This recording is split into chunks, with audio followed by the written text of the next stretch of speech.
Imagine a garden in full bloom, each petal begging for color, a tulip with sharp geometries, a sprawling wildflower pattern waiting to burst in your palette. Ruth Heller's Designs for Coloring, Flowers invites you right into that moment where black and white line art transforms under your touch. But here's the twist. You're not just coloring, you're designing, shaping moods, styles, even abstract dreams with every hue. What happens to a flower when you reimagine it? Keep this question blooming as we dive in. You might think coloring books mean staying inside the lines, right? Not this one. Ruth Heller flips the script, blending realism with wild design.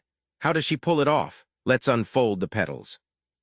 One standout example is the large hibiscus sketch. Ruth draws with sharp botanical precision, the veins on the petals, the rugged texture of the stamen, but leaves the color entirely up to you. You could go classic scarlet or neon pink. This space becomes your playground where nature meets your imagination. Think about it like a jazz musician riffing off a well-known tune. The stylized flower patterns are like a bass melody, repetitive, soothing shapes that invite variation. You start with rhythm and structure but can riff wildly. Each new color choice transforms the pattern's personality, just like how a jazz solo flows from familiar notes into fresh emotion. Then there's the real magic in Heller's abstract floral forms, where lines curve and overlap in almost hypnotic swirls. It's like giving you an open stage with no script. Here, you're not copying a flower, but inventing one, giving yourself complete freedom. The result? You learn that creativity isn't just coloring, it's imagining new realities right on the page. Ever wondered why some coloring books feel flat and others come alive? It's not just the designs, it's what you use. Heller's book respects every medium, inviting a real tactile experience. Let's unpack the magic behind paper and pigment. Ruth Heller chooses a thick, slightly textured paper so you're not held hostage by marker bleed or crayon smudges. That means you can use crayons, pencils, water paints, whatever feels right. One user in Brooklyn shared how watercolors on these pages gave her hibiscus a dreamy, translucent glow she'd never achieved before. Using various tools is like switching instruments in an orchestra. Crayons add rich, waxy warmth. Felt-tipped pens create sharp, graphic lines.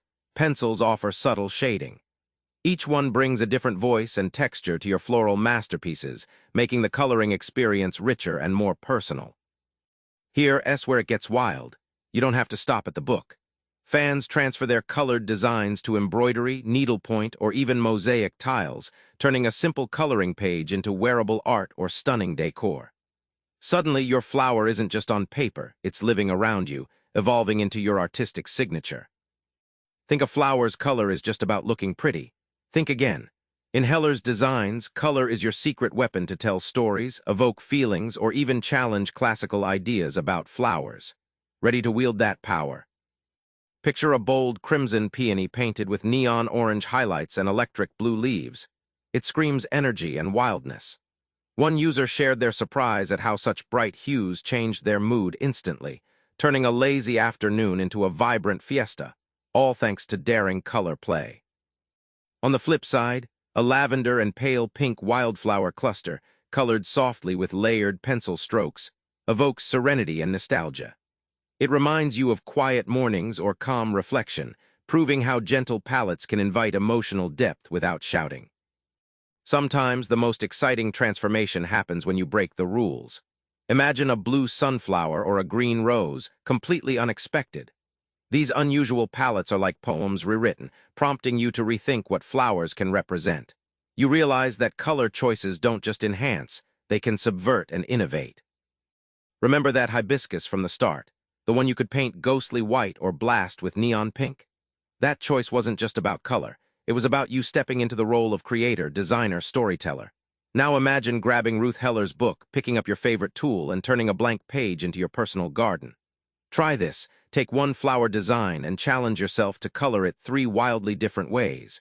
See what you discover about your creativity. Subscribe for more book summaries like this one.